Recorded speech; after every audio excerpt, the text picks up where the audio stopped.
তালিকা প্রকাশ হবে না, শিক্ষকদের ললিপপ দেখানো হচ্ছে। বিজেপি সাংগঠনিক জেলা কমিটির উদ্যোগে ডিএম বাংলো ঘেরাও অভিযানে হুগলি জেলার চুঁচুড়ায় বিজেপি কার্যালয় থেকে বিশাল মিছিল বের হয়।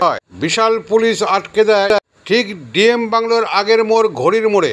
কিছুটা ধস্তাধস্তির পর দুটো ব্যারিকেড ভেঙে দেয় বিজেপি উৎসাহী সমর্থক কর্মীরা।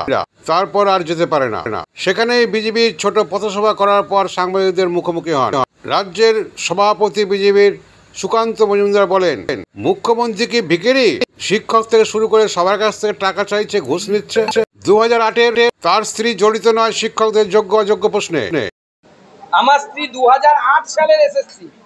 আমি ভাষণে বললাম তো, শুধু তেমন তেমন নয়, র্যাঙ্ক করা। উত্তরবঙ্গ জোনে 2 নম্বরে নাম ছিল আমার স্ত্রী, উইদাউট বিএড নাম্বার। বিএড এর নাম্বার যোগ করলে 5, তাহলে 1 নম্বরে হতো। বিএড ছাড়া 2 নম্বরে ছিলেন। মিথ্যে কথা বলছে। ক্ষমতা দেখলে সুকান্ত মজুমদার এবং সুকান্ত মজুমদারের পরিবারের ব্যক্তিগত বিষয় নিয়ে তথ্য প্রমাণ সহ আছে। বাপের বেটা যদি হয়ে থাকো, তথ্য প্রমাণ নিয়ে আসবে। আমি নিজে এসএসসি পরীক্ষা দিয়ে কোয়ালিফাই করেছিলাম। আমার থেকে আমার স্ত্রী ভালো র্যাঙ্ক করেছিল। আমি 2007, আমার স্ত্রী 2008। মুখ্যমন্ত্রীর কাছে আমি প্রশ্ন করতে চাই, আপনার লজ্জা করে না চুরি করার আগে যে 32,000 না কত 50,000 লোকেদের কাছ থেকে আপনি টাকা নিয়ে তাদেরকে চাকরি দিয়েছেন? সবাই তো টাকার যোগ্য, অযোগ্য নয়। কিছু লোক যোগ্য আছে, কিছু লোক অযোগ্য আছে।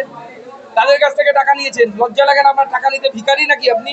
সবার কাছে হাত পাতেন, প্রাইমারি স্কুলের শিক্ষকদের কাছে হাত পাতেন, উচ্চ মাধ্যমিক শিক্ষকদের কাছে হাত পাতেন, তো ভিখারিতে পরিণত হয়েছিল। প্রশ্ন হচ্ছে, পাল্লালপুর স্কুলে ক্যাম্পটা আপনি জোর করে কেন তুলে দিলেন? গতকাল আমি ওখানে সরজমিনে উপস্থিত ছিলাম, সেখানে আমি গিয়ে দেখেছি আপনি টাকা দেবেন, বাংলার আবাস যোজনা দেবেন না ছাতার মাথা দেবেন, সেটা কবে দেবেন, বাড়ি তৈরি হবে, কিন্তু এই মুহূর্তে ওই লোকগুলো কোথায় থাকবে? আমার প্রশ্ন মাননীয় মুখ্যমন্ত্রীর কাছে, বাড়িতে বোম ফেলা হয়েছে, পেট্রোল বোম, ছাদ ফেটে গেছে, আগুন ধরে গেছে হিন্দুদের বাড়িগুলো, সেই বাড়িতে কে থাকবে? মুখ্যমন্ত্রীর পরিবারে কেউ ওই বাড়িতে কি এক রাত থাকতে পারবেন? বা ভিডিও, স্থানীয় ভিডিও ওই বাড়িতে কি এক রাত কাটিয়ে থাকুক, আসুক। মাননীয় মুখ্যমন্ত্রীর বাংলার আবাস যোজনা দরকার। ওনাকে সবার আগে বাংলার আবাস যোজনা দিয়ে বাংলার বাইরে কোথাও একটা বাড়ি করে দেওয়া উচিত। আমরা উড়িষ্যায় একটা বাড়ি করে দেবো, ওখানে থাকুন। মুখ্যমন্ত্রীর প্রথম থেকে শেষ অবধি একটাই টার্গেট, যোগ্য অযোগ্য ভুলিয়ে দাও, দিয়ে অযোগ্যদেরকে যোগ্যের কাঁধে করে পার করে দাও। আমরা প্রথম থেকে বলে এসেছি, উনি সেটাই করবেন। যেহেতু ওনার লোকেরা টাকা নিয়ে চাকরি বিক্রি করেছে, সেই লিস্ট উনি কিছুতেই আনবেন না। এবং আমি বলছি, সেই লিস্ট যদি বাইরে আসে, পশ্চিমবঙ্গের মানুষের চোখ খুলে যাবে।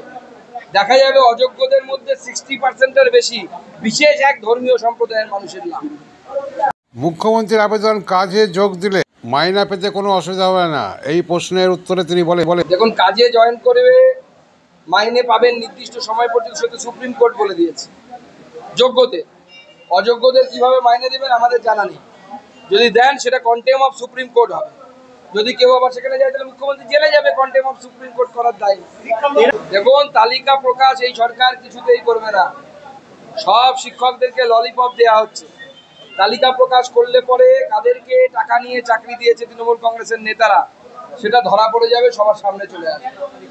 চুরি হয়েছে, ধরা তো পড়েছে, কিন্তু কারা চুরি করেছে এবং কারা টাকা নিয়েছে, কাদের কাছ থেকে নিয়েছে, সেই মানুষগুলো তো নাম বলে দেবে যে আমরা অমুককে দিয়েছি, তমুককে দিয়েছি, মমতা বন্দ্যোপাধ্যায়কে দিয়েছি, মমতা বন্দ্যোপাধ্যায়ের বাড়ির লোককে দিয়েছি। বোকা বানাচ্ছে বারবার শিক্ষকদেরকে বোকা বানানো হচ্ছে, ললিপপ দেওয়া হচ্ছে।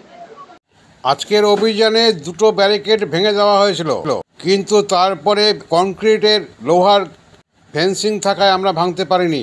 তবে আগামীতে বুলডোজার নিয়ে আসবো প্রয়োজনে। দেখুন, যে ব্যারিকেড, লাস্ট ব্যারিকেড ছিল, আমরা দুটো ব্যারিকেড ভেঙেছি।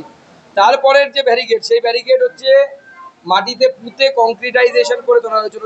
মানুষের পক্ষে ভাঙা সম্ভব না, বুলডোজার লাগবে। সেই জন্য বুলডোজার নিয়ে আসবো আমরা, তখন হবে। শালবনির প্রশ্নে তিনি কটাক্ষ করে বলেন, বহুবার ওখানে মাননীয় মুখ্যমন্ত্রী শিলান্যাস করেছেন, আবার শিলান্যাস করলে দেখি আমাদের শিলাদিদি শিলান্যাসের ফলে কি হয়। যোগ্য অযোগ্য শিক্ষাকর্মীদের প্রশ্নের এক উত্তরে রাজ্য সভাপতি সুকান্ত মজুমদার বলেন, কতদিন পর্যন্ত মাইনে পাবেন?